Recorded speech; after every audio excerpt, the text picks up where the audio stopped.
In today's video, I'm going to show you how to add folders in Cursor AI quickly and easily, so you can open your project, start coding, and let Cursor index your files for a much smoother workflow. This is a really useful step if you want to work on a local project, view your files inside Cursor, and use the AI tools more effectively across your entire codebase.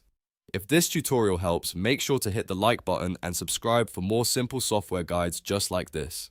Alright, let's jump right in. The first thing you need to do is open Cursor AI on your computer.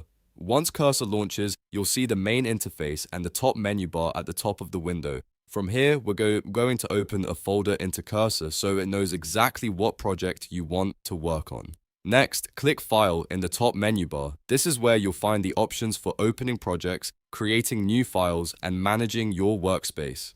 When the File menu opens, look for the option that says Open Folder. This is the command that tells Cursor you want to load an existing folder from your computer.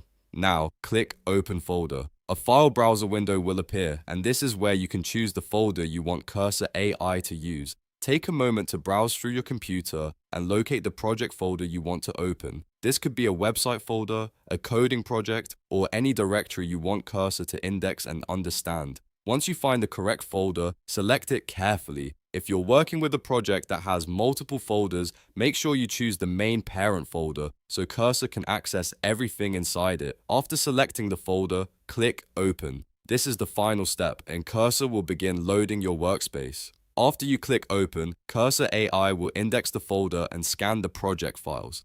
This indexing process helps Cursor understand your code structure so the AI features can work better across your project. Depending on the size of the folder, this may take a few seconds or a little longer, so just give it a moment to finish.